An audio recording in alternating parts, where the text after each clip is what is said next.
रहमानिर्रहीम। Today's topic of discussion is Anki flash card M2। तो हमने dermatology को भी डिस्कस कर लिया था, एंडोक्राइनोलॉजी को भी आई थिंक सो डिस्कस कर लिया था, साइकियाट्री को भी डिस्कस कर लिया था। सही है। अब हमारी बारी है, इन्फेक्शियस रह गया है और इसके साथ रह गया है नेफ्रोलॉजी। तो इस वीडियो में हम नेफ्रोलॉजी स्टार्ट करते हैं। सबसे पहले किडनी वाला पोर्शन है, अडल्ट पॉलीसिस्टिक किडनी डिजीज़ है। Okay clear.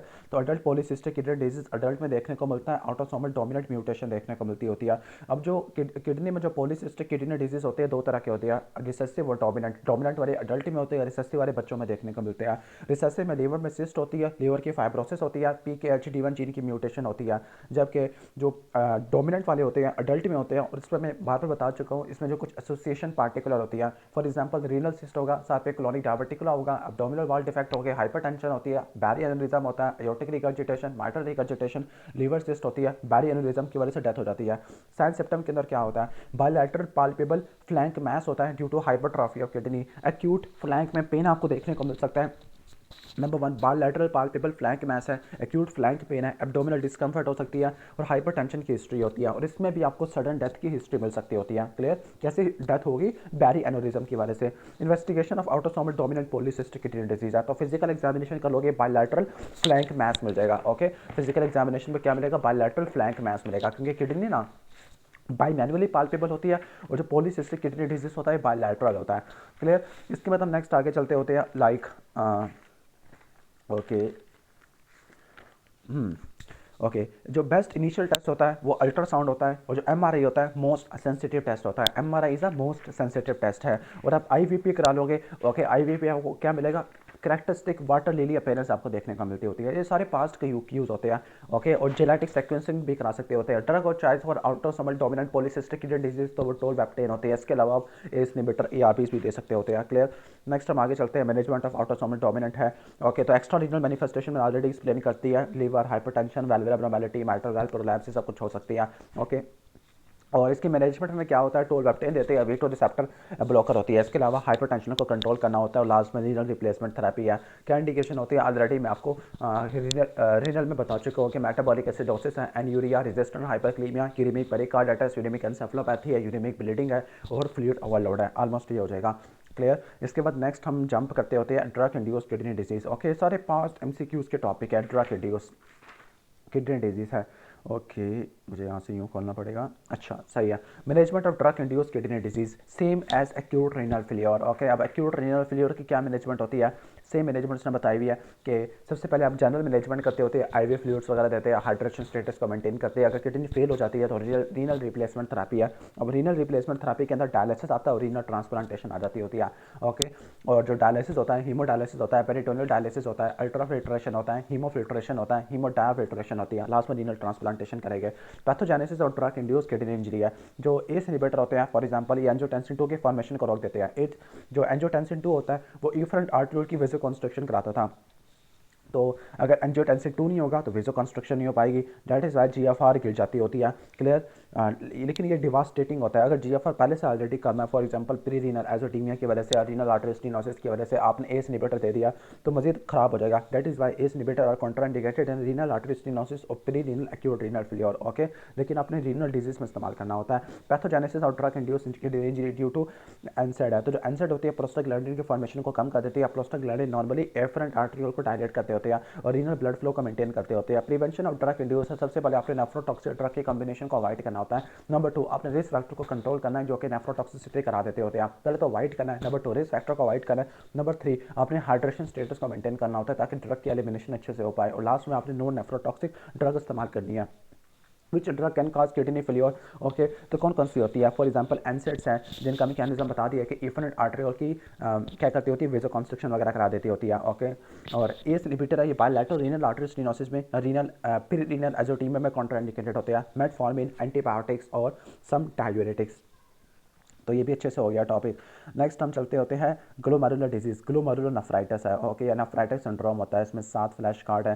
ठीक है। Causes of glomerulonephritis with the features है, तो उसके क्या क्या काज होते हैं। अच्छा, पहले ग्लोमेरुलोनेफ्राइटिस में क्या देखने को मिलता है, पहले मैं सिंपल बता देता हूँ। उसमें आपको हाइपरटेंशन होता है, हीमाचूरिया होता है, ओलिगोयूरिया होता है, प्रोटीन यूरिया और एडीमा आपको देखने को मिलता होता है। सबसे पहला post streptococcal glomerulonephritis. Post streptococcal glomerulonephritis में क्या होता है, कोला कलर्ड यूरिन आपको देखने को मिलता है 1 to 4 weeks after the pharyngitis. Okay, सही है। फ्रेंचाइटिस के 1 से लेकर 4 हफ्तों के बाद कोला कलर्ड यूरिन आपको देखने को मिलता होता है। इसके बाद नेक्स्ट हम आगे आ जाते हैं रैपिडली प्रोग्रेसिव में चंद ही हफ्तों में किडनी फेलियर हो जाता है। अब इसकी 3 टाइप्स होती है, टाइप 1, टाइप 2, टाइप 3। टाइप 1 में लीनियर होता है, टाइप 2 में ग्रैनुलर होता है, टाइप 3 में पॉसिमोनाई होता है।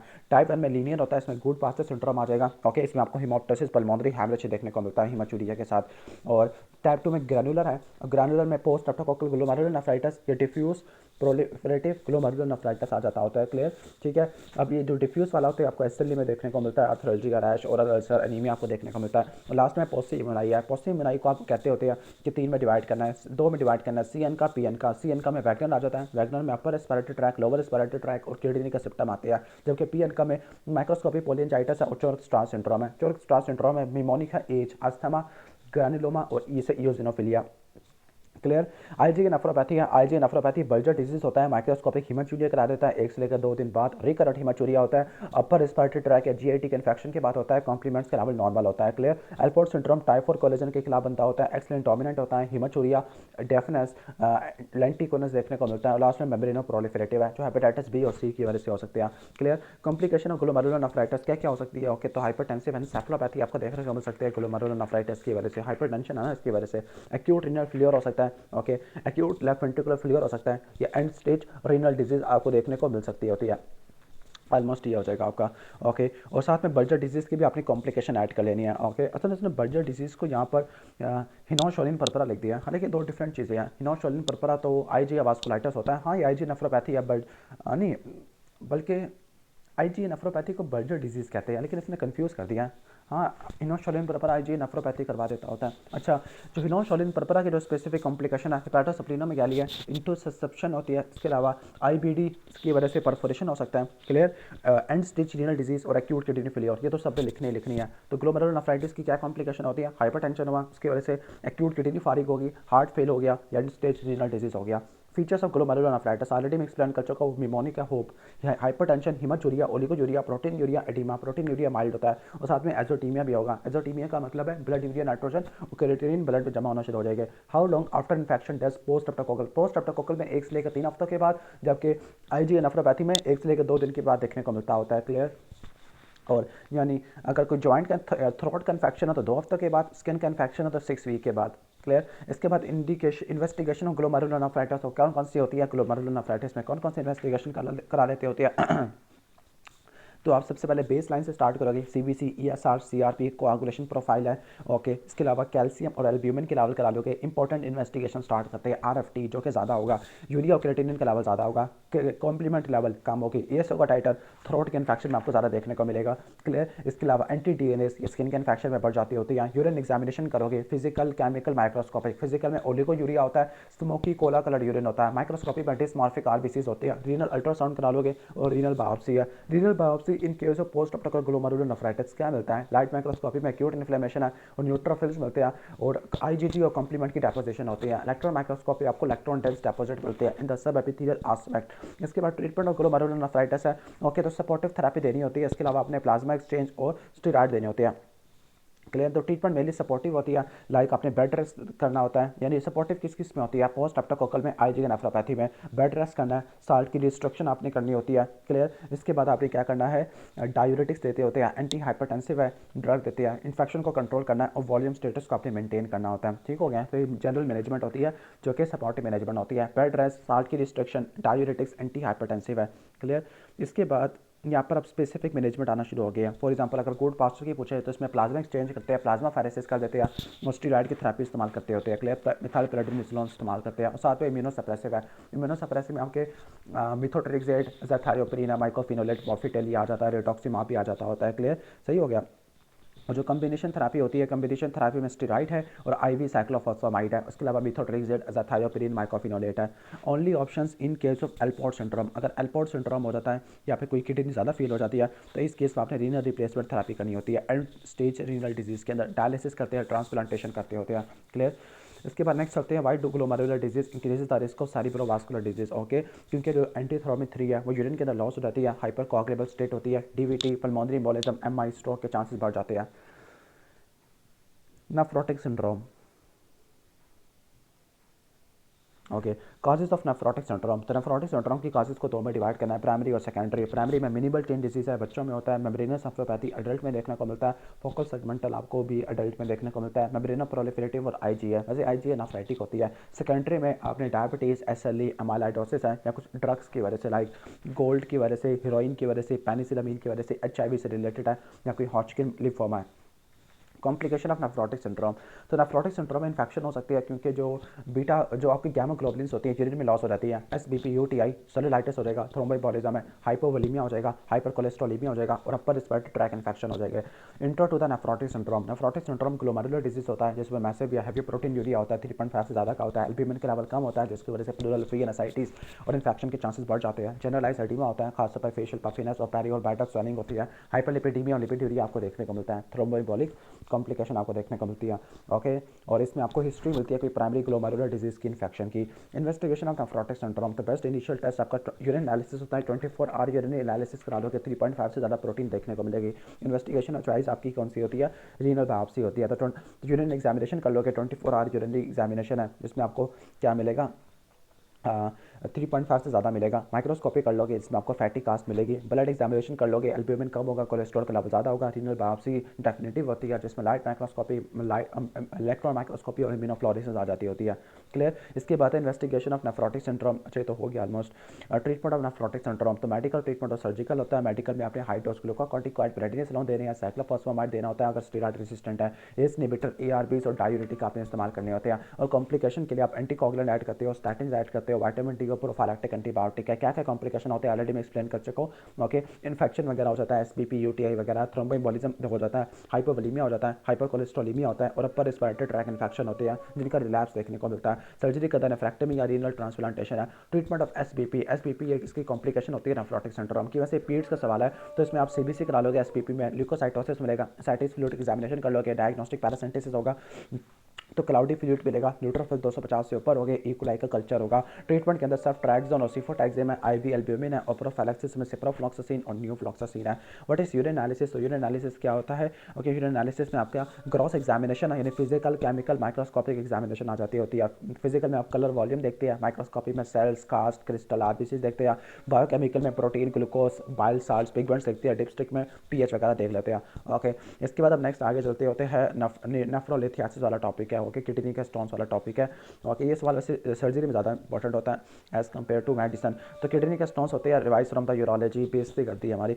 ओके, नेफ्रोलिथियासिस मोस्ट कॉमन जो स्टोन होते हैं वो कौन से होते हैं? ओके, तो मोस्ट कॉमन जो स्टोन होते हैं कैल्शियम ऑक्सलेट के होते हैं। मोस्ट कॉमन एटियोलॉजी इडियोपैथिक हाइपरकैल्सियूरिया की वजह से होता है। अगर डाइट में आप कैल्शियम की रिस्ट्रिक्शन कर भी दोगे तब भी कोई इफेक्ट नहीं होगा, बल्कि अपने डाइट में कैल्शियम बढ़ाना होता है टू प्रिवेंट ऑक्सलेट स्टोन है। हाई सोडियम लेने से कैल्शियम स्टोन की फॉर्मेशन बढ़ जाती होती है। बस यहाँ पे इतना ही है। और इन्वेस्टिगेशन और चॉइस फॉर स्टोन्स कौन सी होती है? नॉन कॉन्ट्रास्ट सिटी स्कैन होता है।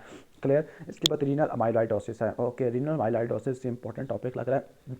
Okay, causes and the feature of renal amyloidosis. तो जो रीनल अमाइलॉइडोसिस होता है ये किन किन कंडीशन की वजह से देखने को मिलता है? ओके, तो ये आपको देखने को मिलता है मल्टीपल माइलोमा या वेल्डनस्टॉर्म माइक्रोग्लोबुलिनीमिया, इसमें देखने को मिल सकता है। इसके अलावा रूमेटॉइड आर्थराइटिस है, इस केस में देखने को मिल सकता है, या डायलिसिस की वजह से है। क्लियर। फीचर्स में क्या होता है? एनासार्का होता है, प्रोटीन यूरिया होता है, और इसके अलावा एनासार्का का मतलब है पूरी बॉडी का एडीमा, प्रोटीन यूरिया और हाइपर कोलेस्ट्रोलीमिया देखने को मिलता होता है। इसके बाद ट्रीटमेंट ऑफ अमाइलॉइडोसिस है, तो रीनल रिप्लेसमेंट थेरेपी करते होते हैं। व्हाट इज अमाइलॉइडोसिस है? अमाइलॉइडोसिस क्या होता है? डेपोजिशन ऑफ मिसफॉल्टेड प्रोटीन होती है, प्राइमरी सेकेंडरी होती है, मोस्ट कॉमन ऑर्गन आपका किडनी होता है। ओके, ऑलमोस्ट ये हो जाएगा। उसके बाद रीनल फेलियर है, एक्यूट रीनल फेलियर, फिर इलेक्ट्रोलाइट वाला चैप्टर है, फिर इसको फिनिश करते हैं। एक्यूट रीनल फेलियर स्टार्ट करते हैं जिसको एक्यूट किडनी इंजरी भी कहते होते हैं। इसके 9 फ्लैश कार्ड यहाँ पे दिए हुए हैं। ओके, सही है। Causes of AKI। तो जो AKI एक्यूट किडनी इंजरी होता है कब कैसे डिफाइन करते होते हैं? जब क्रिएटिनिन का लेवल 0.3 मिलीग्राम पर 24 आवर से ज़्यादा हो रहा हो, या 50% से ज़्यादा देखने को मिले, या यूरिन आउटपुट 0.5 मिलीग्राम पर 24 आवर से कम हो जाए। ओके, दोबारा बता देता हूँ, क्रिएटिनिन का लेवल 0. मैंने थोड़े से यूनिट खराब कर दिया है। क्रिएटिनिन अगर 0.3 मिलीग्राम पर डेसीलीटर से बढ़ रही हो, या 50% से बढ़ रही हो, या यूरिन आउटपुट 0.5 मिलीग्राम पर केजी पर आवर से कम हो जाए फॉर 6 आवर्स। अभी 3 टाइप का होता है, प्री रीनल, इंट्रा रीनल और पोस्ट रीनल है। प्री रीनल सबसे ज़्यादा कॉमन होता है। क्लियर। ठीक हो गया। तो इसमें किडनी के तरफ ब्लड फ्लो कम हो जाता है। For example hypovolaemia, congestive heart failure है, सेप्सिस की वजह से सिस्टमिक डायलिटेशन हो गया, रीनल आर्टरी स्टेनोसिस, रीनल वेसोकंस्ट्रिक्टर है, एनसेड, एस इनहिबिटर, एआरबीस वगैरह आ जाएगा। क्लियर। इंट्रारीनल के अंदर कौन कौन से आ जाते हैं? इंट्रारीनल के अंदर आपके एक्यूट ट्यूबुलर नेक्रोसिस और दूसरी तरफ आपका इंटरस्टिशियल आ जाएगा, एक्यूट इंटरस्टिशियल नेफ्राइटिस है। क्लियर। तो जो एक्यूट ट्यूबुलर नेक्रोसिस होता है, मोस्ट कॉमन काज क्या होता है? एक्यूट ट्यूबुलर यानी मोस्ट कॉमन यही एक्यूट ट्यूबुलर नेक्रोसिस होती है। इसके दो टाइप होती है, स्कीमिक होती है, नेफ्रोटॉक्सिक होती है। इसकी जो नेफ्रोटॉक्सिक होती है माइनोग्लाइकोसाइड की वजह से होती है, लाइक जेंटामाइसिन, अम्फोटेरिसिन, सिस्प्लाटिन है, मायोग्लोबिन, हीमोग्लोबिन की वजह से, इम्यूनोग्लोबिन लाइट चेन की वजह से, यूरिक एसिड, एसाइक्लोमेथोट्रेक्सेट की वजह से। और इसके 3 फेज होते हैं, इनिशिएशन फेज, मेंटेनेंस फेज और रिकवरी फेज होता है। क्लियर। जबकि एक्यूट इंटरस्टिशियल नेफ्राइटिस में क्या होता है? पेनिसिलिन होती है, साइक्लोस्पोरिन होती है, सल्फर ड्रग होती है, फेरिटोइन, रिफेम्पिन, क्विनिलॉन्स की वजह से देखने को मिलता होता है। क्लियर। तो ऑलमोस्ट ये हो जाएगा। अब जो आपका एक्यूट इंटरस्टिशियल नेफ्राइटिस होता है, इसमें आपने रट्टा मारना है FARE, फेयर। ओके, एफ से फीवर, ए से आर्थरालजी, आर से रैश और ई से इयोजिनोफिलिया देखने को मिलेगा। क्लियर। और इसके बाद कॉन्ट्रास्ट की वजह से भी हो सकता है, और लाइक ग्लोमेरुलर नेफ्राइटिस है, रेप्टोमायोसार्कोमा या कोलेस्ट्रॉल एम्बोलाई, थ्रोम्बोटिक माइक्रोएंजियोपैथी की वजह से हो सकता है। Post renal bladder outflow obstruction की वजह से हो सकता है। ब्लैडर नेक में जो ऑब्स्ट्रक्शन है उसमें BPH है, मेन ये रट्टा मार लेना। और डायलेटेड यूरेट्रिक में आपने स्टोन्स रट्टा मार लेने हैं। क्लियर, सही हो गया।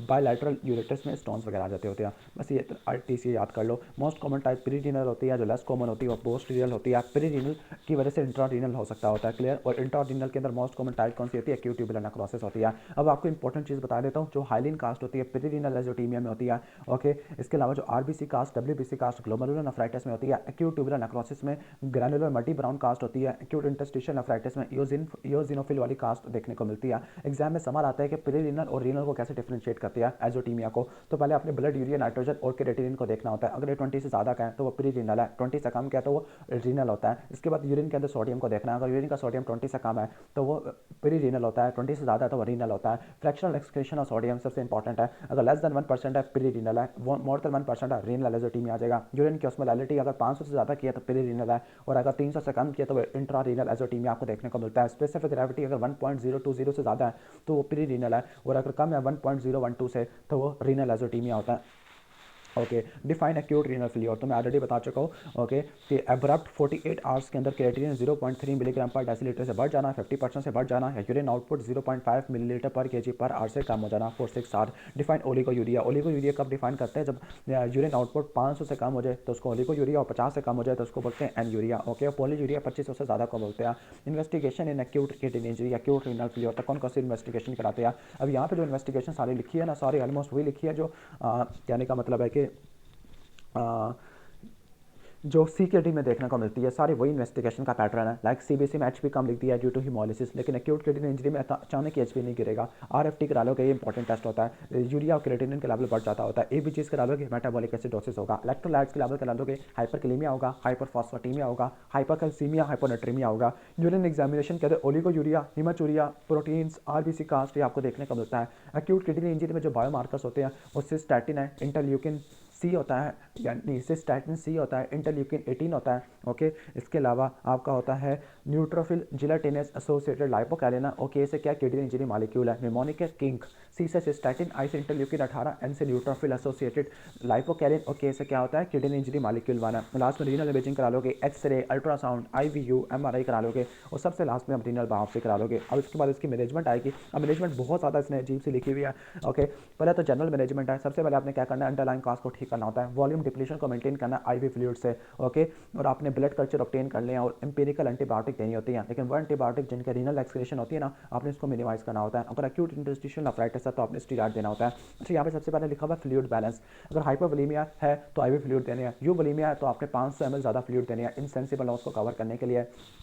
और अगर हाइपरवोलीमिया होता है तो आपने हाई डोज लूप डायरेटिक देनी होती है। सोडियम के बैलेंस को आपने मेंटेन करना होता है, सोडियम के इंटेक को आपने रिस्ट्रिक्ट कर देना है। पोटेशियम के बैलेंस को मेंटेन करना, अगर पोटेशियम ज़्यादा हो तो आपने कैल्शियम ग्लूकोनेट इस्तेमाल करना होता है। सारा वही जो आपको बता दिया, कैल्शियम ग्लूकोनेट इस्तेमाल करते हैं। IV इंसुलिन 5 यूनिट है, ग्लूकोज देते हैं, बीटा एगोनिस्ट देते होते हैं।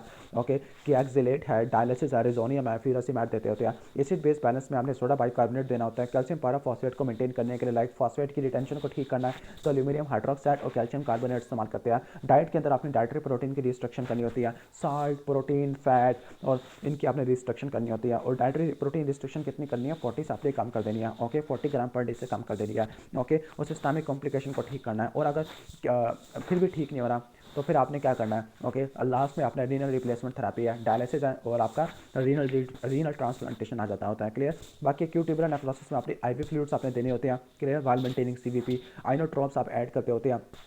ओके। लाइक डोपामिन ऐड करते हैं ताकि वो रीनल वेजोडाइलेशन कर दे। एक्यूट इंटरस्टिशियल नेफ्राइटिस में स्टीरॉयड ऐड करते होते हैं। अगर इंट्रिंसिक किडनी डिजीज है तो आपने स्टीरॉयड और इम्यूनो सप्रेसेंट देने होते हैं। पोस्ट रीनल ऑब्स्ट्रक्शन है तो आपने ऑब्स्ट्रक्शन को रिलीव करना है कैथेटराइजेशन से। ड्रग इंड्यूस्ड है तो आपने ऑफेंडिंग ड्रग को छोड़ देना है। क्लियर। सारे इससे रिलेटेड है।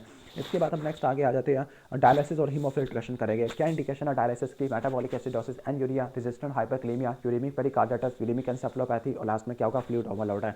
पैथोजेनेसिस ऑफ रीनल एजोटीमिया, क्या सवाल था? आफ्टर ट्रॉमा हुआ या किसी ने कूट डाला पकड़ के, पुलिस ने कूट डाला, मसल की इंजरी हुई है, रेब्डोमाइलोसिस हुआ, मायोग्लोबिन ब्लड में आ गया, ओके, और रीनल ट्यूब्यूल को प्रेसिपिटेट कर देगा जिसकी वजह से ट्यूब्यूल डैमेज हो जाएगी, ट्यूब्यूल की टॉक्सिसिटी होती है, एक्यूट ट्यूबुलर नेक्रोसिस होता है। What are the sign symptoms of, मैंने क्वेश्चन नहीं देखा, एक्यूट ट्यूबुलर नेक्रोसिस या एक्यूट किडनी इंजरी में क्या साइन सिम्टम होते हैं? ओके, तो एक बात रट्टा मार देना, तो सबसे कंसिस्टेंट फाइंडिंग होती है वैजोटीमिया होती है। ब्लड यूरिया नाइट्रोजन और क्रिएटिनिन का लेवल ज़्यादा होता है, यूरिन की आउटपुट कम हो जाती है, और यूरीमिया की वजह से सिम्टम आते हैं। कौन से सिम्टम होते हैं यूरीमिया की वजह से? लाइक एनरेक्सिया आपको देखने को मिलता होता है, nausea, vomiting, okay, drowsiness, coma वाली फीलिंग होती है, क्योंकि यूरीमिया पेरिकार्डाइटिस, एन्सेफलाइटिस और एन्सेफलोपैथी करा देता होता है। Specific symptom of azotaemia, like अगर प्री रीनल है वॉल्यूम लॉस की हिस्ट्री होगी, वॉमिटिंग, डायरिया, बर्न्स या हेमरेज की। रीनल है स्कीमिया, इन्फेक्शन या नेफ्रोटॉक्सिक ड्रग इस्तेमाल कर रहा होगा। पोस्ट रीनल है तो ऑब्स्ट्रक्शन की हिस्ट्री होगी। नेक्स्ट आगे चलते हैं, types of cast with their causes. ये बहुत इंपॉर्टेंट है, यहाँ से कंफर्म एक एमसीक्यू आएगा, इसको ध्यान से सुनना। हाइलिन कास्ट आपको प्री रीनल एजोटीमिया में देखने को मिलती है डिहाइड्रेशन की वजह से, और जो आरबीसी कास्ट होती है, ब्लड आ रहा है तो ग्लोमेरुलर नेफ्राइटिस में आता है, और ग्लोमेरुलर नेफ्राइटिस में डब्ल्यूबीसी कास्ट भी आती है। डब्ल्यूबीसी कास्ट 3 कंडीशन में आती है, ओके, एक आपको ग्लोमेरुलर नेफ्राइटिस है, पायलोनेफ्राइटिस है, और तीसरा एक्यूट इंटरस्टिशियल नेफ्राइटिस है। ये 3 इंपॉर्टेंट पॉइंट रट्टा मार लेने। एक्यूट ट्यूबुलर नेक्रोसिस में ग्रैनुलर मड्डी ब्राउन कास्ट होती है, बहुत इंपॉर्टेंट पॉइंट है, और एक्यूट इंटरस्टिशियल नेफ्राइटिस में व्हाइट सेल्स और इओसिनोफिल्स आते हैं। डब्ल्यूबीसी कास्ट 1 सेकंड पायलोनेफ्राइटिस में आती होती है। आगे चलते हैं, यूरिया इलेक्ट्रोलाइट्स इन पेरिनल और इंट्रारीनल। अभी ये सारा डिफरेंस मैं आपको वैसे पहले भी एक्सप्लेन कर चुका हूँ, थोड़ी सी वैल्यूज यहाँ पे डिफरेंट है। ओके, पहला ब्लड यूरिया नाइट्रोजन, अच्छा यहाँ पे लिखा है कि नॉर्मल 20 होता है, ओके, पेरिनील में 60। बस एक बात रट्टा मार लेना, blood urea nitrogen over creatinine ratio 20 ratio 1 से ज़्यादा होगी पेरिनील में, और इंट्रारीनल में 20 से कम देखने को मिलती है। इसके बाद यूरिन में जो सोडियम होता है वो 20 से कम होगा पेरी रीनल के केस में, और 40 से ज़्यादा होगा रीनल एजोटीमिया के केस में। फ्रैक्शनल एक्सक्रीशन ऑफ सोडियम 1% से कम होती है पेरी रीनल में, और 1% से ज़्यादा की होती है किसमें? पोस्ट इंट्रा रीनल में, सॉरी। और यूरिन की ऑस्मोलैलिटी 500 से ज़्यादा की होती है पेरी रीनल में, और 350 से कम होती है रीनल एजोटीमिया में। लास्ट में स्पेसिफिक ग्रेविटी है, अगर ये 1.020 से बढ़ जाती है तो वो पेरी रीनल कम हो जाती है, तो ये क्या होता है? आपका रीनल एजोटीमिया होता है। ऑलमोस्ट हो गया हमारा। नेक्स्ट है CKD, okay, CKD causes of CKD. तो सीकेडी के क्या काज होते हैं? Most common causes diabetes mellitus, इसके अलावा हाइपरटेंशन हो सकता है, ग्लोमेरुलर डिजीज हो सकते हैं, इंटरस्टिशियल लंग डिजीज हो सकते हैं, रीनल आर्टरी स्टेनोसिस, कंजेनाइटल या इनहेरिटेड डिजीज हो सकते हैं। Most common is diabetes, okay. CKD का इंट्रो है। सीकेडी में क्या होता है कि लीवर फंक्शन डिटोरिएट होना शुरू हो जाता होता है। क्लियर। आप एंड स्टेज रीनल डिजीज का लेवल करते हैं ऐसे सीकेडी जिसमें आप डायलिसिस या किडनी ट्रांसप्लांटेशन से लाइफ पॉसिबल नहीं होती, डेथ हो सकती होती है, ओके, ठीक हो गया। और एंड स्टेज रीनल डिजीज में आपको यूरीमिया देखने को मिलता है। यूरीमिया में क्या होता है? यूरीमिया में ब्लड यूरिन नाइट्रोजन और क्रिएटिनिन बढ़ जाता होता है, और साथ में मेटाबॉलिक एब्नॉर्मलिटीज देखने को मिलती है, like metabolic acidosis anuria, resistant hyperkalaemia, okay, uraemic pericarditis, uraemic encephalopathy, fluid overload होता है। क्लियर। ये आपने रट्टा मार लेना। और इसके अलावा जो सीकेडी की स्टेजेस होती है, स्टेज 1 में क्या होता है कि 90 से क्या होता है कि 90 से ज़्यादा होता है जीएफआर, ओके। स्टेज 2 में 60 to 89 होता है। स्टेज 3 में ऑलमोस्ट 30 to 60 होता है। स्टेज 4 में 15 से लेकर 29 तक होता है। स्टेज 5 में 15 से कम होता है। This is called end stage renal disease. Complication of CKD, okay, तो सीकेडी की वजह से एनीमिया होगा ड्यू टू,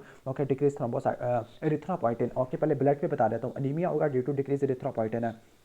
अब सीकेडी वाले पेशेंट में क्यों आपको देखने को मिलता है एनीमिया? एरिथ्रोपोइटिन की डेफिशिएंसी की वजह से। इसके अलावा ये भी हो सकता है कि जो यूरीमिया होता है उसका टॉक्सिक इफेक्ट होता है बोन मैरो के प्रीकर्सर सेल के ऊपर। आरबीसी का सर्वाइवल कम हो जाता है, ब्लड लॉस होता है due to capillary fragility and the poor platelet function, और जो डाइटरी आयरन है उसकी यूटिलाइजेशन एब्जॉर्प्शन कम हो जाती है। क्लियर। ब्लीडिंग होगी, ब्लीडिंग क्यों होगी? क्योंकि प्लेटलेट डीग्रैनुलेशन नहीं होती। इन्फेक्शन क्यों होगा? क्योंकि न्यूट्रोफिल के ग्रैन्यूल्स रिलीज नहीं हो पाते। This is the second most common cause of death after cardiovascular disease है, ओके। अब कौन से कार्डियोवास्कुलर डिजीज आपको देखने को मिलते हैं। ओके, तो कौन कौन से देखने को मिलते हैं? यूरेमिया की वजह से पेरिकार्डाइटिस होता है, एक्सेलरेटेड एथेरोस्क्लेरोसिस होती है जिसकी वजह से आपको इस्केमिक हार्ट डिजीज देखने को मिलती है, हाइपरटेंशन हो जाती है, ओके, हाइपरलिपिडीमिया देखने को मिलता है, कंजेस्टिव हार्ट फेलियर हो जाएगा। क्लियर? तो आपने ऐसे रट्टा मारना है कि पहले क्या होगा, पेरिकार्डाइटिस होगा, फिर फ्लूइड की रिटेंशन की वजह से हाइपरवोलेमिया होगा, हाइपरटेंशन होगा, उसकी वजह से इस्केमिक हार्ट डिजीज हो जाएगा, कंजेस्टिव हार्ट फेलियर हो जाएगा, लेफ्ट वेंट्रिकल की हाइपरट्रॉफी हो जाएगी। इसके बाद रीनल ऑस्टियोडिस्ट्रॉफी है, इसमें आपने 4 ओस को रट्टा मारना है, ऑस्टियोमलेशिया, ओस्टैटिस फाइब्रोजा सिस्टिका, ऑस्टियोपोरोसिस और ऑस्टियोसेक्लोरोसिस। ये क्यों होती है? ओके, विटामिन डी की डेफिशिएंसी की वजह से और पीटीएच के ज़्यादा होने की वजह से होती है। हाइपरफॉस्फेटीमिया ये कैल्सीफाइलाइसिस करा देता है। ओके, कैल्सीफाइलाइसिस में क्या होता है कि ब्लड वेसल की वाल के अंदर ना कैल्शियम फॉस्फेट डेपोजिट हो जाएगा जिसकी वजह से सिस्टोलिक ब्लड प्रेशर बढ़ जाएगा, थ्रोम्बोसिस हो जाती है, स्किन की नेक्रोसिस होती है। निमोनिक है पीटीएस, ब्लड प्रेशर, थ्रोम्बोसिस और स्किन की नेक्रोसिस है। Infection is the second most common cause of death होता है। एसिडोसिस हो जाएगी और टिश्यू की कैटाबॉलिज्म की वजह से, प्रोटीन की सिंथेसिस की वजह से। ओके, सही हो गया। और एंडोक्राइन कॉम्प्लिकेशन के अंदर लिबिडो कम हो जाती है, सेक्सुअल डिसफंक्शन होता है, इरेक्टाइल डिसफंक्शन हो जाती है, इंसुलिन की हाफ लाइफ बढ़ जाती है जिसकी वजह से हाइपोग्लाइसीमिया हो जाएगा या इंसुलिन की रेजिस्टेंस भी हो सकती है। उसके बाद नेक्स्ट हम इन्वेस्टिगेशन पढ़ लेते हैं, सॉरी इंडिकेशन ऑफ डायलिसिस है। ओके, अब सीकेडी में डायलिसिस कभी करेंगे? जब उसको एंड स्टेज रीनल डिजीज होगा, लाइक जीएफआर 15 से या 10 से कम हो जाए। ओके, और बाकी एक्यूट किडनी इंजरी में कब करते होते हैं? जब मेटाबॉलिक एसिडोसिस हो, एन्यूरिया हो, रेजिस्टेंट हाइपरकलीमिया हो, इसके अलावा यूरेमिक पेरिकार्डाइटिस, यूरेमिक एन्सेफेलोपैथी और फ्लूइड ओवरलोड हो। क्लियर? या कुछ डायलिजिबल सब्सटेंस है उसकी इंटॉक्सिकेशन हो गया। वो कौन से डायलिजिबल सब्सटेंस होते हैं? ओके, एस्पिरिन है, थायरिन ग्लाइकोल है और लिथियम होता है। इन्वेस्टिगेशन ऑफ सीकेडी, सीकेडी में क्या क्या इन्वेस्टिगेशन कराते हो? वन सेकेंड सीबीसी करा लोगे, एचबी कम होगा, आरएफटी करा लोगे, यूरिया इलेक्ट्रोलाइट का लेवल ज़्यादा होगा, एबीजीएस करा लोगे, मेटाबॉलिक एसिडोसिस होगा, एल्ब्यूमिन कम होती है, लिपिड प्रोफाइल ज़्यादा होता है, ग्लूकोज और HbA1c ज़्यादा होता है। क्लियर? इसके अलावा ये चीज़ आपको देखने को मिलती होती है। Renal ultrasound in CKD. Okay, तो सीकेडी में किडनी छोटी छोटी हो जाती है, एसिमेट्रिकल होती है। ओके, ठीक हो गया। और ये जो एसिमेट्रिकल किडनीज होती है ये रीनोवास्कुलर हाइपरटेंशन या रीनल आर्टरी स्टेनोसिस में देखने को मिलती है। मैनेजमेंट ऑफ सीकेडी, तो सबसे पहले जनरल मेजर्स है, स्मोकिंग छोड़ो, प्रोटीन की रिस्ट्रिक्शन करो, साल्ट की रिस्ट्रिक्शन करो, ओके, सोडियम की रिस्ट्रिक्शन करो, पोटेशियम की रिस्ट्रिक्शन करो, फॉस्फेट की रिस्ट्रिक्शन करो। इसके बाद ब्लड प्रेशर को मेंटेन करना है। जो टारगेट ब्लड प्रेशर होता है नॉन डायबिटिक्स में 130 से नीचे रखना है और डायबिटिक्स में आपने 125 से लेकर 175, 125 ओवर 75, यानी नॉन डायबिटिक में 130 और डायबिटिक में 125 होता है। और आपने एंटी हाइपरटेंसिव के लिए एस इनहिबिटर इस्तेमाल करने होते हैं। एस इनहिबिटर स्टेज 4 में हम इस्तेमाल कर सकते हैं, सेफ होते हैं। ओके, इसके बाद आपने और क्या करना होता है, लाइक अगर अनीमिया तो एरिथ्रोपोइटिन दे दोगे, कैल्शियम कम है तो विटामिन डी दे दोगे, ऑस्टियोमलेशिया तो विटामिन डी दे दोगे, ब्लीडिंग हो रही है तो डेस्मोप्रेसिन दे दोगे, हाइपरफॉस्फेटीमिया तो ओरल फॉस्फेट बाइंडर इस्तेमाल कर लोगे, हाइपरमैग्नीसीमिया मैग्नीशियम ज़्यादा तो आपने मैग्नीशियम डाइट को रिस्ट्रिक्ट करना है। क्लियर? इसके बाद है प्रोराइटिस है तो आपने डायलिसिस वगैरह करना होता है। क्लियर? ये सारी डायलिसिस की इंडिकेशन आ जाएगी। इसके बाद अगर किसी को हाइपरफॉस्फेटीमिया है और अगर फॉस्फेट ज़्यादा और कैल्शियम भी कम है तो आपने कैल्शियम एसिटेट और कैल्शियम कार्बोनेट इस्तेमाल करना है। लेकिन अगर फॉस्फेट भी ज़्यादा है, कैल्शियम भी ज़्यादा है तो आपने सीवलामिन और लेंथेनम इस्तेमाल करना होता है। और रीनल रिप्लेसमेंट थेरेपी 2 तरह की होती है, डायलिसिस और ट्रांसप्लांट। ट्रांसप्लांट ज़्यादा अच्छा होता है और कॉस्ट इफेक्टिव भी होता है क्योंकि डायलिसिस आपको पूरी ज़िंदगी के लिए कराना पड़ जाएगा और बहुत पैसे खा जाएगा आपके। इसके बाद नेक्स्ट हम आगे चलते हैं, sign and symptom of CKD. तो सीकेडी में आपको ब्रेथलेसनेस मिलती है, कुछ स्मॉल ब्रीथिंग होती है ड्यू टू मेटाबॉलिक एसिडोसिस है। क्लियर? इसके बाद हिकअप्स होती है, येलोइश डिस्कलरेशन होती है, सैलो कॉम्प्लेक्शन होता है, फेशियल पफिनेस, पीडियल एडिमा होता है, मसल की ट्विचिंग आपको देखने को मिलती है। Stages of CKD already explain कर चुका हूं। स्टेज 1 में क्या होता है, जीएफआर 90 से ऊपर देखने को मिलती है, नॉर्मल फंक्शन होता है। स्टेज 2 में 60 to 89 होता है, माइल्ड सीकेडी बोलते हैं। स्टेज 3 को मॉडरेट सीकेडी बोलते हैं, 30 to 59 होता है। स्टेज 4 में 15 से लेकर 29 तक होता है, सीवियर सीकेडी है। और स्टेज 5 में क्या होता है, 15 से आपको कम देखने को मिलता है जीएफआर। ओके, नेक्स्ट है रीनल ट्यूमर्स। एक ही चीज़ आई है बस, वो भी यही आई है, revise from urology. Renal tumour में आरसीसी होता है, फ्लैंक मैस, हिमाचूरिया और फ्लैंक पेन करा देता होता है। Investigation of choice contrast CT scan होता है। फीवर क्यों होता है, पायरेक्सिया अपर नॉन ओरिजिन की वजह से और इन्फ्लेमेटरी चेंजेस की वजह से। ईएसआर पॉलीसाइथीमिया करवा देता होता है। क्लियर? इरिथ्रोपोइटिन भी प्रोड्यूस करता होता है। ये इसके कुछ पैरानियोप्लास्टिक सिंड्रोम होते हैं। ओके, ख़त्म हो गया। अब इस वीडियो में क्या करें, कंटिन्यू करें इसको या फिर चलो कर लेते हैं। मैं कह रहा था कि इलेक्ट्रोलाइट्स के ज़्यादा बना दूँ लेकिन चलो साथ कर लेते हैं। इसके सिर्फ 4 ही कार्ड्स हैं। कंपनसेशन, ये क्या कंपनसेशन आते कैसे स्टार्ट हो गया? अच्छा, कंपनसेशन, अच्छा जब भी मेटाबॉलिक इश्यूज होते हैं, लाइक मेटाबॉलिक यानी अगर मेटाबॉलिक एसिडोसिस और एल्कलॉसिस है, डेट मींस बाइकार्बोनेट में चेंज आ रहा है, तो इस केस में आपने क्या करना होता है, जो कंपनसेशन होती है वो रेस्पिरेटरी सिस्टम से आती है। अगर मेटाबॉलिक एसिडोसिस है और कंपनसेशन CO2 से आएगी तो विंटर फार्मूला चेक करना होता है। कैसे करेगा विंटर फार्मूला? बाइकार्बोनेट को 1.5 से मल्टीप्लाई करते हैं, 8 प्लस करते हैं, +- 2 करते होते हैं। क्लियर? और ये आ जाएगा मेटाबॉलिक एसिडोसिस का। मेटाबॉलिक एसिडोसिस के 2 तरह के काजेस होते हैं depending upon anion gap, high anion gap या लो अनाइन नाइन गैप है, यानी हगमा और नगमा, ये नॉर्मल नाइन गैप या हाई नाइन गैप। जो हगमा होता है हाई नाइन गैप, इसके काजेस में आपके mud piles, MUD piles, M से मैथनॉल, U से यूरेमिया, D से DKA, P से पैराल्डिहाइड है, I से अल्सोनियाजाइड है, L से लैक्टिक एसिडोसिस है, E से एथेनॉल है, ओके, और S से सैलिसाइलेट है। जबकि आपका नगमा होता है उसका निमोनिक है hard S, okay. Hard S में क्या होता है, हाइपर एलिमेंटेशन होता है, एडिसन डिजीज होता है, रीनल ट्यूबुलर एसिडोसिस है, इसके अलावा डायरिया होता है, क्लियर। इसके अलावा एस्ट्राजोलामाइड है, सलाइन इन्फ्लुएंजा है, और इसके अलावा स्वाइनोलैक्टोन आपको देखने को मिलती होती है, क्लियर, सही हो गया। तो आपको काजेस मैंने बता दिया है। अगर रिस्पायरेटरी इश्यूज़ होते हैं ना, अच्छा, तो इसमें कंपनसेशन आपकी कहाँ से आती होती है, लाइक उससे आती है, मेटाबॉलिक से आती होती है। फॉर एग्जांपल अगर किसी को रेस्पायरेटरी एसिडोसिस है तो कंपनसेशन कैसे आती है कि जितना CO2 10 यूनिट तक बढ़ता है, 10 यूनिट से ऊपर होगा तो CO2 क्या हो जाएगा, बाइकार्बोनेट क्या हो जाएगा, एक बढ़ जाएगा। मतलब अगर CO2 40 था, 40 से 50 होता है तो बाइकार्बोनेट को एक बढ़ना चाहिए, मतलब 24 से 25 होना चाहिए कंपनसेशन के लिए। और एल्किलोसिस में आपने बाइकार्बोनेट को डबल कर देना है। बस ये एटलीस्ट ये देख लेते हैं। How to find the acid base है, तो ये सारा स्टेप बताए हुए, आई थिंक ये सारे आपको आते हैं पहले से। कंपनसेशन के फार्मूला यहाँ पे लिखे हुए हैं, अजीब सा फार्मूला लिखा हुआ है, हाँ ये नीचे वाला अप्लाई होता है, विंटर्स फार्मूला। एल्किलोसिस को आपने कैसे कैलकुलेट करना होता है, बाइकार्बोनेट को 0.7 से मल्टीप्लाई करना होता है, ओके। असल में होता ही है कि जो बाइकार्बोनेट है उसको आपने पहले क्या करना होता है, 24 से माइनस करना होता है, ठीक है, और उसको प्लस -2 करना होता है, और फिर आपने 0.7 से मल्टीप्लाई करना होता है। तो ये आपका फार्मूला आता है लाइक मेटाबॉलिक एल्किलोसिस में। रिस्पायरेटरी एसिडोसिस में क्या होता है कि जो बाइकार्बोनेट होता है ना, 1 यूनिट बढ़ता होता है फॉर एवरी टन, ठीक है, और एक्यूट में क्या होता है, 2 यूनिट बढ़ जाता होता है फॉर एवरी टन। बाकी यहाँ पे अजीब वगैरह फार्मूला लिखे हुए हैं, एक्यूट के लिए अलग है, क्रॉनिक के लिए अलग है, सही है। लाइक क्रॉनिक पे 0.3 कर दिया, वहाँ पे 0.4 कर दिया, बस एटलीस्ट इतना याद रख लेना। नॉर्मल रेंज ऑफ इलेक्ट्रोलाइट है, सोडियम 135 से 145 होता है, पोटेशियम 3.5 से 5 होता है, क्लोराइड 95 से लेकर 106 होता है, यूरिया 20 से लेकर 40 होता है, क्रिएटिनिन 1.2 तक होता है, ओके। बन आपका 7 से लेकर 20 तक होता है, ब्लड यूरिया नाइट्रोजन। बाइकार्बोनेट आपके 24 तक होते हैं, यूरिक एसिड के अलावा आई डोंट थिंक सो ये करना है। इसके बाद है नॉर्मल वैल्यूज ऑफ ABGs है, तो जो पीएच होती है, RT और TH होती है वो 7.34, 7.4 को रट्टा मार लेना, क्लियर। बाइकार्बोनेट कितना होता है, 24 होता है, CO2 40 होती है, और जो ऑक्सीजन होती है ना, ऑलमोस्ट क्रिटिकल वैल्यू 60 रट्टा मार लेना। 9 गैप कितना होता है, 8 से लेकर 12 होता है। ये हो गया, बेसिक्स हो गया। अब स्टार्ट करते हैं hyperkalaemia, okay. Causes of hyperkalaemia, तो हाइपरकैलेमिया के कॉजेज को आपने ऐसे डिवाइड करना कि या तो आपकी सेल से बाहर भाग गया है पोटेशियम, या इंटेक ज़्यादा है, या एक्सक्रीशन कम है, ठीक है, तो redistribution out of the cell, okay. अब इसमें वही चीज़ें हैं जिसमें आपने पढ़ना है हाइपरकैलेमिया, यानी जब हाइपरकैलेमिया में आप पोटेशियम को सेल के अंदर भेजते हैं उसको आपने उलट कर देना है। फॉर एग्जाम्पल इंसुलिन की डेफिशिएंसी है, बीटा-2 एगोनिस्ट देते थे उसमें बीटा ब्लॉकर आ जाएगा, ओके। और एसिडोसिस है, उसमें एल्किलोसिस था, इसमें एसिडोसिस है। Increase intake, for example diet में एंडोजीनस है, हिमोलिसिस या रैप्टोमाइलाइसिस की वजह से। रीनल पोटेशियम रिटेंशन है ड्यू टू रीनल फेलियर, या ट्यूब्यूल में सिक्रेटरी फेलियर हो गया, या पोटेशियम की रिटेंशन है, फॉर एग्जांपल एनसेट, स्पाइनोलैक्टोन है, एडिसन डिजीज है, ये स्पूरियस हो चुका है इन विट्रो हिमोलिसिस की वजह से। क्लिनिकल फीचर ऑफ हाइपरकैलेमिया, तो हाइपरकैलेमिया में क्या फीचर देखने को मिलते हैं, okay.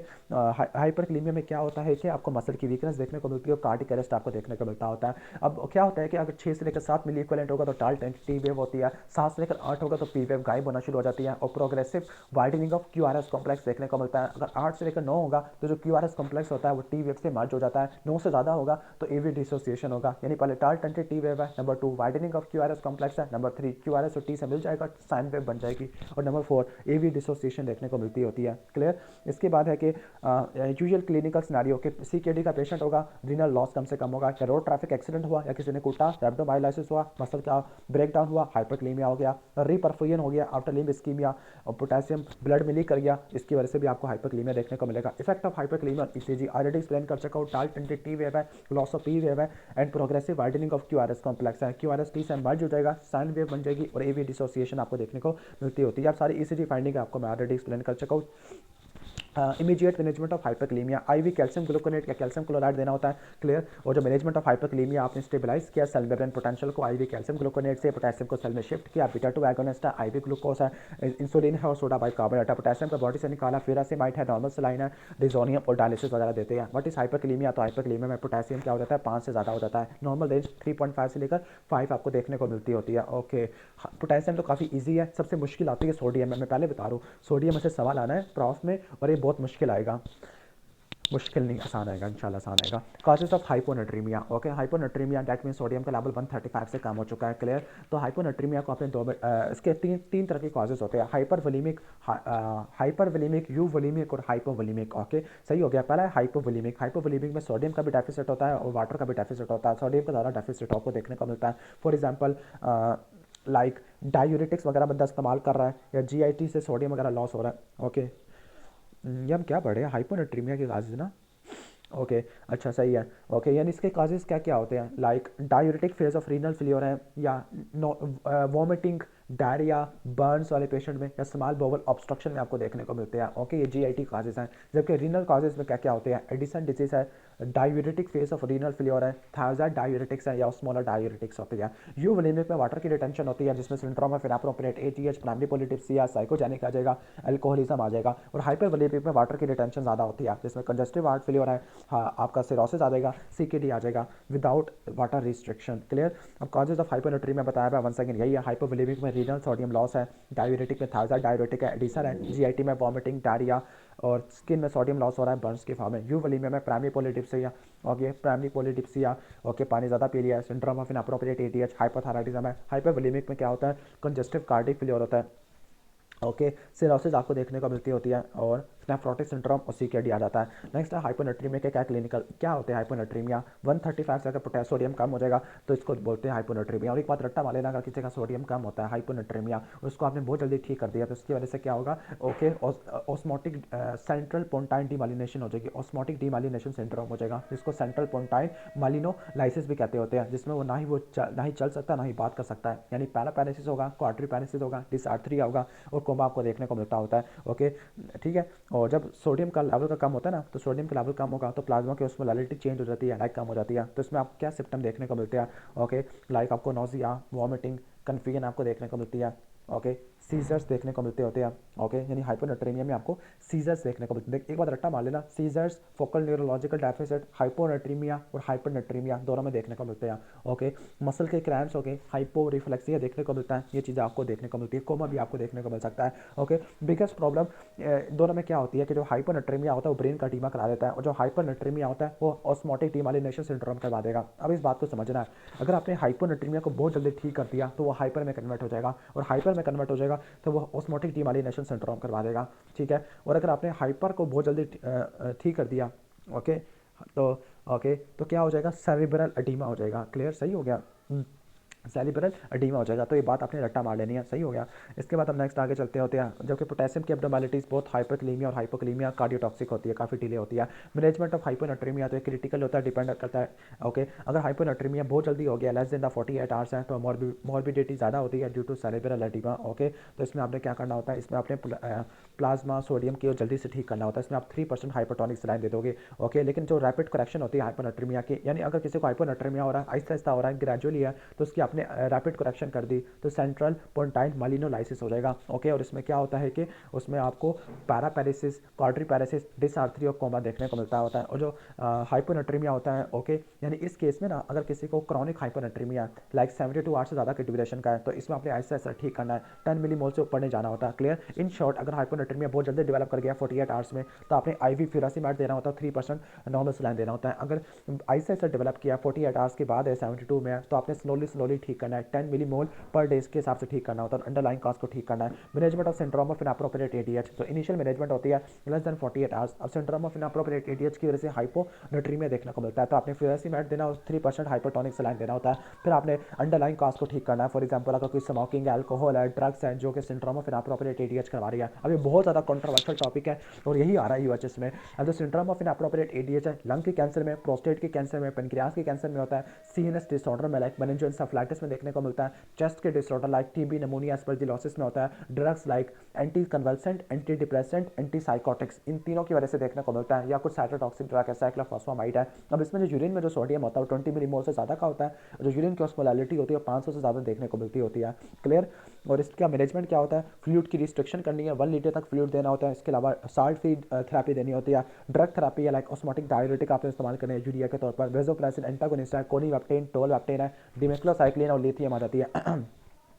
Syndrome of inappropriate ADH आ गया, ट्यूमर्स की वजह से हो सकता है, लंग्स के, पेनक्रियाज के, प्रोस्टेट के कैंसर में, ओके, सीएनएस की डिसऑर्डर में लाइक स्ट्रोक में, ट्रॉमा में, ओके, और इन्फेक्शन में, mnemonic acid, stroke, infection, trauma, pulmonary disease में लाइक निमोनिया, टीबी, एस्परजिलोसिस है, ड्रग्स में anti convulsant, anti psychotic, anti depressant और साइटोटॉक्सिक ड्रग होती है, और इडियोपैथिक है। डायग्नोसिस में क्या होता है कि सोडियम की कंसंट्रेशन काफ़ी कम हो जाती है, 130 से कम हो जाती है, लो प्लाज्मा ऑस्मोलैलिटी होती है, 275 से कम हो जाएगी, ओके, यूरिन की जो ऑस्मोलैलिटी है, okay, not minimally low, okay, वैसे यानी कहने का मतलब है यूरिन की जो ऑस्मोलैलिटी होती है ना वो 500 मिली ऑस्मोल से ज़्यादा देखने को मिलती है, okay, urine sodium concentration not minimally low, okay, like 30 millimole से ज़्यादा की देखने को मिल रही है।